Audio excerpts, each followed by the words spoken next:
Welcome back to another episode of Tyler's Room. We got two special guests, Bmob and Ben.y.c. What's going on? It's good. The funny thing is about both you guys is I always mess up both of your names. At first, I didn't know what to call you. I thought your name was an acronym. Word. And I used to call you Ben.y.c. I didn't. It's Benny though. Yeah, I am Benny. That's funny. It's Benito and Janito. You already fucking know. And it's Mob, aka super Heartbreaker. All right. So let's start with Mob. Where did you get the name from, and what does it mean? It's just always been my name, bro. I've been doing this for a minute. It was just bomb backwards. Bmob. I thought it was like bring my or like something. I always was trying to figure it out. Like I thought it was a legit acronym like or something like that. Bitches. Yeah, like something like that. Bitches over money now. It's like. All right, so I don't give a fuck. I don't need any money. Just give me a bunch of bitches. All right, so let's start with you and who you are and what it is you do. Word, yo, it's Mob. We're live at Tyler's Casting Couch. I'm playing. It's Bmob, repping the 845 Q29. What I do, I'm an artist, music artist, hip hop artist. Just released an album called HeartBreaker Hotel. If you're not in tune with that, you might have heard Super HeartBreaker 2. And I'm here with Ben.y.c because this is Benny, bring the bounce back, Y.C on the beat, executive producer, and we're out here. It's Who Knew month. We got a single called Who Knew. Make sure you check out the video on YouTube. Featuring Da Vinci, produced by me, performed by Bmob. You feel me? That's the video you guys just put out on IG, right? Yeah. That was a big car show in Jersey that we went to from Rick's Magazine, and we got to get on stage and perform a Concert Crave. Yep. Shout out DJ Killer. Shout out Concert Crave. Yeah, shout out everybody. I hope make that happen. We ended up we went down, and it was gonna be just street team campaign mode. Like we had all these flyers. I was getting out. We're in line waiting to get into the mall. You ever been to the American Dream Mall? No. Brand new mall. I think it's 4 months old, something like that. Valid though. It's a nice spot. They got an amusement park in that shit. It's crazy. Everything is branded. It's crazy. It's actually crazy. We got there. We're in line. We're out. There's just hundreds of Lamborghinis, souped up wild cars. So we get out, we're just passing out Bmob flyers, letting people know that we're performing at 8 o'clock. We ended up just chilling the whole day. And then we went on stage after doing a couple takes. Once our boy Da Vinci got there, we shot a couple takes of us trying to do a music video. And then after the show, we ended up going back to this guy's whip who ended up winning an award at the car show, DJ Killer. And the stars aligned. There smoke bombs going off. We put the song on in his wild sound system. Break dancers, money flying in the air, one take, shot a fucking wild music video. It was the time of my life. I kind of figured that's how it went down because it looked like it was just a one take video. There was no editing or anything. Nah. So that's what's up. So everyone were they fucking with the track? Oh yeah, that was crazy. So that none of that was planned? Nah. That shit looked like it was planned, bro. It was so unplanned. It looked like $1 million budget. Nah, that shit looked like it was planned. We messed with DJ Killer. He was a cool dude. He had the sick whip with the ladder system. We went off organically because we were we heard his music over everybody's there. And there was a lot of music being played there. They had a whole DJ there, DJs everywhere. But you just heard his. It was so crisp. Pulled up this is fire. Car's fire. The sound system's fire. We got we artists. I'm a producer. We make music. And he's like, oh, that's what's up. He's obviously into music. Boom, made that little connection. He was dope. No, we're how do we play the record? How do we play the record on through your system? Because I can't hear shit off my phone or off a little speaker. He's like, we're it's on Apple, it's on Spotify. Everywhere. He's like, yo, is it on SoundCloud? I was like, bruh, no, it's not on SoundCloud. So Benny uploaded that shit on SoundCloud in that 5 minutes through his phone. And then we ended up doing it crazy. It was unplanned. It was just off the strength of being cool with real people. Looking at these real people and being like, yo, what's up? My name's Bryce. This is Benny. We're about to do our thing right now. Come jump in this video. Some of them were people who performed at the show. Some of them were other just people who were just hanging out, breakdancers and shit. And actually making the community a part of what we're doing made the fucking video bigger than it would have been. Because everybody's reposting it and sharing it. And then at the end you see behind the scenes credits of us just kind of screwing around after, and everybody feels included. It was a movie. I said, I definitely thought that shit was planned. That should definitely look good. Most unplanned thing. So let's talk about your upbringing. So let's talk about how you guys eventually came together. My upbringing or how we came together? No, both. Yeah, I grew up out here. Pleasant Valley, Poughkeepsie, Hyde Park, my whole life. Arlington High School. Upbringing. My parents split when I was young. I was an angry kid. Started making music. At what age did you start making music? Probably when I was like 16. We were always freestyling though. We were always like freestyling in the basement, spinning records. So am I a little older than you? How old are you? 23. Okay, yeah, I'm a little older than both of y'all. So like we were actually listening to fucking The Chronic and Jeru the Damager, spinning records, freestyling in the basement. And then I started rapping, doing my thing. I performed at my senior prom. Oh shit, that's what's up. I didn't even know that one. Yeah. That's dope. What did you perform? We were a group, Jet Force. We just all performed like it was like on like an industry beat, you know, probably some like, I don't know, some Jay-Z shit or something. So you said you were freestyling, right? So Yeah. when I'm listening to your album, I hear you trying to rap. Rap? No, well, let me get to the point. I hear you rapping. I hear you singing. Yeah. And then there's a little bit of in between. So it's like you're doing a lot of everything. So it's like, do you try to hold yourself to one genre, or are you more so like just open to all these different sounds? Definitely open. By the way, I'm glad you listened to the project. Thank you. A lot of people who make records or music artists, all their records sound the same, and that could be good for brand consistency. When you hear somebody's voice, it always sounds the same. But I like to give you something different. I'm always experimenting. I'm always trying new things, singing, rapping, production wise. This Right. guy's a problem. How many songs on the album did you produce? I think 6. Because I know it says you're featured on like one of them. So yeah, that was the intro track. Mhm. So Saturdays only are perfect. Right. That's what Soap. SOAP stands for. Yeah. Soap. Yeah. And we did that. I mean, like Yeah. basically like me and Bob oversaw the whole project, like in terms of sound and like as he was just talking about correlating like different sounds to your brain instead of just focusing and sticking to one. Right. So we kind of oversaw this, and it was definitely like a little. I think it was a transition project for him as an artist, but tell him why you so said me you producing featured. those tracks, and we did that first track as intro to let people know like this is what this sound is, like this is what how we're coming, how I'm coming with him, like to correlate that to the transition into this new sound, like what we're about to do. So this was almost like a little sneak peek, but yeah, it was just a start. You feel me? Like, Yeah, but like as a producer, he has his own Apple Music platform, right? Like Yeah. Ben.y.c. But like I can't just do produced by Ben.y.c. And it comes then up on his page. Apple. So we want to get as many people listening that are his fans, that are my fans, listening to this shit. So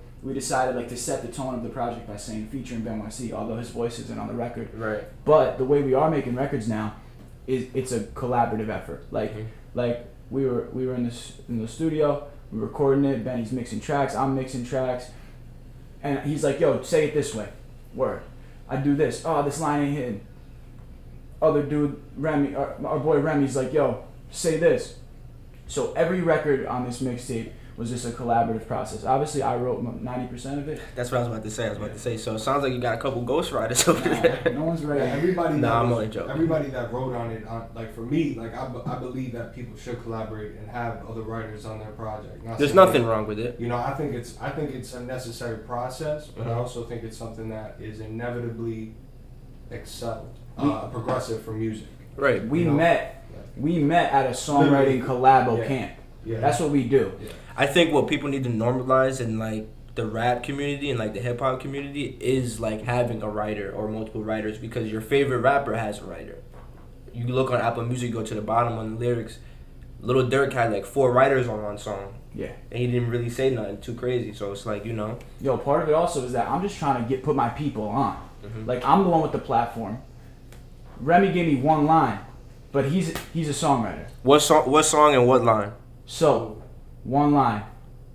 Life a battle, love is war. I know how Tyson feel, We were talking, and I thank him for that. Yeah, because that was a transition in that night in terms like that helped him like boom. Because I had a line. I was like, I'm from the '90s, like expired milk, and I was like, yo, this ain't hitting, bro. It's not hitting. So we were just talking it out. We talked about the record. You know, Kanye's in the fucking lab doing his records, and he's like, yo, I'm telling you, this is what I felt when I wrote this, and it's because That's how you make real music. Like Facts. by putting your actual. This is real life. We're talking about real life, and I can explain every thought that I had when I wrote it.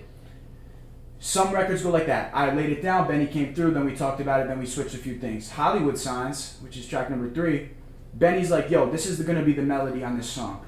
I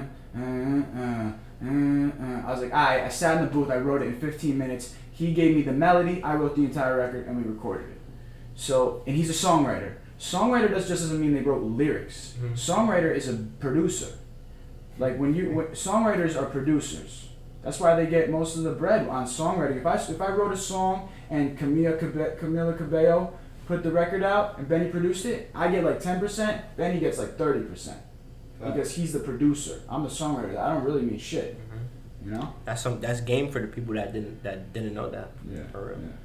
So what's your favorite song on the project? Right now, it's Who Knew. My favorite song is Burden. Burden. You just listen to Burden? Mm-hmm. I listened to the whole thing, Word. but there's literally only one song that stuck with me. I listened to the whole thing. I listened to it when you guys first planned to come, and I listened to it again today, and I'm still just stuck on one song, and that's the one I posted the other day. What's that? Heart Race? Yeah. I don't know the number, I knew that. but it's definitely the best song. Shout out Jay Strang. Yeah, and I remember when he sent. I was there when he sent that beat, and I was like, "This shit." Oh, so you didn't produce that? No, I didn't produce. Tell me about it. What So- you think that's the best song? That's to me It's a crazy. I think it's a dope record. because That's a personal favorite because like as far as like me listening. All right, so when an artist sends me their shit and they're like, oh, I want to do an interview, I go and I look. And like, you know, all about the image, the sound, and like the cadence and everything. I feel like that song fits you best. Like I feel like if you stuck with that sound, I feel like that shit would just be like, bro. I think it's real cinematic. I don't even know how to get into it because it's like exactly and like the beat and everything and like just the ad libs and you don't even really say too much. It's just the chorus, a couple bars in the chorus, and then like you just ride with the beat. And it's like 2 minutes long, and I think that's the best song on there. It's short, it's sweet, and there's like a little story in there, and that's it. Yeah, I know you felt that line where I was like, Shorty got the passcodes doing recon. Don't hit me while I drive. I need you to keep calm. Nah, to be honest, I like the whole song. To be honest, it's not just one line or just the verse or the chorus. It's the whole song. I can't even lie. Thank you. So no, I appreciate that for real. But I say that because I asked you earlier. I hear you trying to rap. I hear you dibbling dabbling. Word. That's why I was asking because it's like that sound stuck with me the most on the whole album.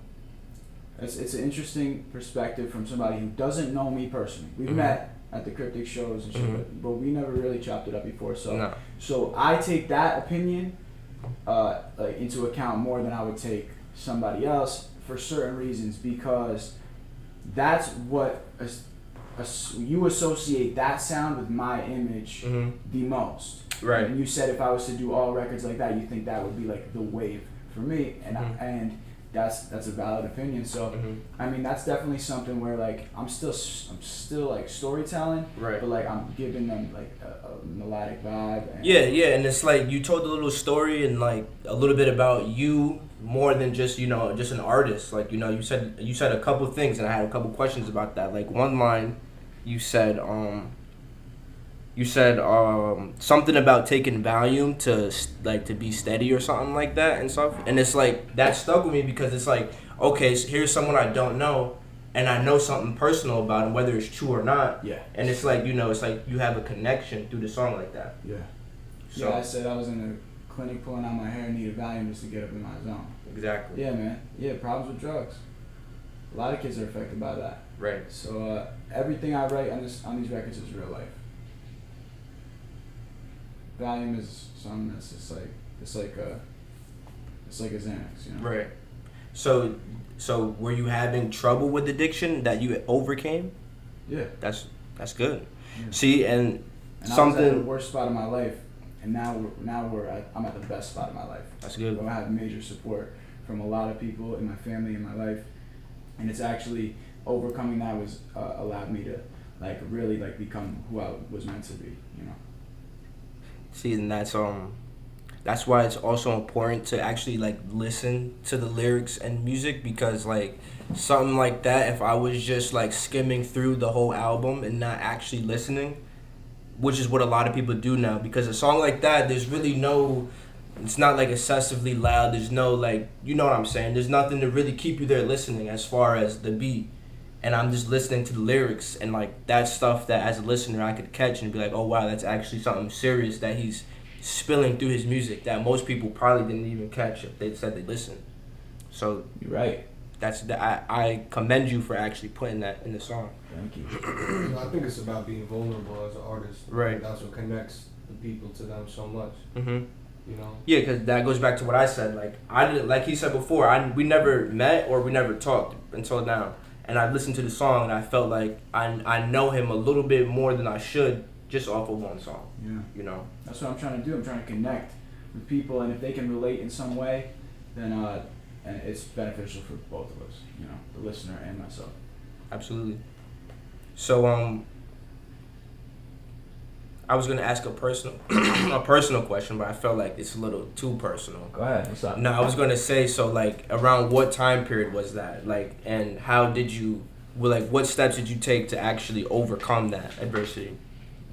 It was like 4 years ago, and I was falling the fuck out on opiates, and then when you're in that place, it's like anything you can get that will help you feel better is something you're gonna take. And you, when I say you're gonna take, I mean me. So Xanax, Valium, if you can't get this, you gotta get that. And I ended up having like a real problem for like 2 years, and it was something where it was something that it was like on my own. Like it wasn't like the people I was with. I lost a lot of friends. It was something I was doing. I ruined my relationship because of it, and it was something that I was doing on my own. It was like my dark side, my secret dark side. And thank God I got out of it. I had support from my family. I was lucky enough, and I'm on a track to being the best spot that I've ever been in my life. But right now, if you really listen thoroughly to my records, it's all in there. It's all over it. You mean like your records during that time period? No, now. Now? During that time period, it was just at first I was like, oh yeah, like when I'm using, it helps me be more creative. That's a fucking lie. It's a lie. Drugs actually make you cloudy over time when it's something that it's taking up all the time in your day and your life in order to you can't even do anything you want to do. All you're thinking about is that. When it's a priority. Yeah. You know, So, but if you listen through my music, I tell my real story through that. So, yeah, I'm candid about it. Yeah, that's good. And I'm proud that you actually overcame and you're actually making good songs like the one that I said at Heart Race. What track number is it? It's like 6 or 7. Yeah. So go check that out. So damn, we got real as fuck here, man. I was trying to have a good time. Nah, yeah, we get real here in Tyler's room, bro. We get real here. Yeah. So like I said, bro, I again wanna apologize for fronting on you guys so many times and track shit. Number 5, Track number 5, Heart Race. So is there anything you guys want to say before we get up out of here? Hold on, get up out of here. Wait, hold on. Tyler just said he's sorry that he fronted. We came out here. No, yeah. Let me finish my apology publicly first. These guys set up a day to come. Yeah. I flaked on them like 3 or 4 times consecutively. Yeah. And I want to apologize publicly for that because I don't want you guys to feel, especially you as the artist, not to take anything away from you because you were the one I was directly talking to, but as the artist that wants to come and actually spread his light, I don't want you to feel like you weren't like creative enough or like good enough for me to actually want to work with you in any way, because that wasn't the case. Word, no doubt, man. Yeah, we don't take it personal. It's all good. Our time is money. So the fact that we got here today, got it settled, I'm happy about it. As far as anything that I want to say is I thought we'd talk a little bit about Q29 Productions and what we do as far as servicing like the local community. So you said you guys have a studio now? Yeah, in Hyde Park, 4321 Albany Post Road. Audio, video recording. Myself and partner Sean Rymeth, we do videos for Kicks Capri, Eccentric Ren, Cans, Fame Gretzky. Who else have we done? Man, Who Knew? Yeah, we shot Who Knew with me, myself, and Javinci. We got a lot of videos coming up. I think we're gonna do some stuff with Chano Miggs. But we also do commercial videography where we work with local businesses in order to help them brand. So who have you guys worked with so far? Joe Cristiano's Pizza, Warlock Athletics, Move the Needle Nutrition, Emmy's Delights and Bites, little dessert shop. We do stuff with realty groups. So if you need any video product, Q29Productions.com, commercial or music video. Yeah, that's what's up. And before we slide without Benny getting his juice in real quick, let's talk about your portfolio real quick. Who are some artists that you worked with, and what are you currently working on? I've worked, originally from Queens, so I have grown up working with a lot of city artists. Mm-hmm. Moving up here a couple years ago in 2019, I've linked with mad artists, like, how me and Mob connected. We connected through a collaborative session up here in Poughkeepsie at Drozilla's. Yeah. And me, him, we met a couple of people. I worked with Joyce Wood that day, who actually wound up helping coming through and writing that hook for Javinci. Mm-hmm. Yes. Who Knew, which are all connected, because we actually I don't know if they personally met, but we all met that day. So yeah, it worked out a year later, like how it came about, 2 years. I've worked with a lot of artists from up here. I worked with Hoffa, Dex, KG's. I worked with Chano. Did you produce anything on Hoffa's album? Nah, I did not. Nah, me and Hoffa, we have some tracks. He's got a couple tracks on my project that's coming out at some point. Mm-hmm. No rush, but y'all gonna get the heat when it comes. Ben.y.c is the best in the world. I can't. I've heard his craft. I don't disagree. I got a lot of stuff, y'all. You have no idea. If you got any producers that you mess with, there's some dope producers. Ben.y.c the best in the world. Facts. I genuinely don't disagree. I don't. But I see you got that Woke shirt. Mm-hmm. And that's Neptune. Right. Swanko. It's wild. He's a wild producer. Mm-hmm. He's got a couple plaques to his name. Hey, you feel me? Ben.y.c the best in the world. We out here. I'm working, yo. I'm really working. Me and Remy 101 been working every day. Besides Bmob, like, it's literally just been them two that I've been feeding every day. Yeah. We're doing this. Me and Bmob been making crazy moves. Me and Remy 101 been building some crazy projects on the side. Like, we got a lot of stuff coming. And while all that's happening, I got my own project coming. I got a couple, honestly, at this point. Like, that's what's up. My whole point of what I'm doing is to collaborate and bring people together. I got a whole project that's a couple artists from Connecticut, a couple artists from the city, a couple artists from up here. Like, it's just a bunch of bangers. I mean, it's what I do. I just try to bring people together through the music, have them create something in person, because they wouldn't have had that energy without being together. Mm-hmm. And just make. And that also that way, like we were together the one time in the studio. That way you could actually, like you said, the chemistry and the bond between you and the artist is different versus just sending them a bunch of shit. Or even pulling up, like Mob was saying earlier. When I pull up to the studio, we work. Like, I'm sitting there, like, I got melody ideas. Like, if you're doing the flow, I'm gonna tell you, yo, maybe like chop this down a little bit, break it down, ride the beat a little more. Like, I'm very, I give my input a lot. Mm-hmm. I definitely give my input. Like, that's why I want to be in the studio. That's the difference between a producer and a beat maker. Mm-hmm. Yo, I was gonna say, do you ever have chicks up here? No. I haven't yet. Women sell these platforms, man. You gotta have some women up here, man. I know. I got some in mind. Tyler's room gotta be like Marvin's room. You know what I'm saying? Like, I know you wifed up, but if you weren't, like, we could do some damage, man. If you weren't playing Mortal Kombat so fucking much. Shorty could be so bad, who knew? Shorty get wild when she dab, who knew? Shorty tried to play me, switched on me, turned it to 180, who knew? Shorty could be so bad, who knew? Shorty get wild when she dab, who knew? Shorty tried to play me, switched on me, turned it to 180, who knew? You never liked the fast life, but the pricey tag you like is shorty bad. She gone dirty, Diana, dancing, I hyperlapse, spilling tea just to see if it gets right back.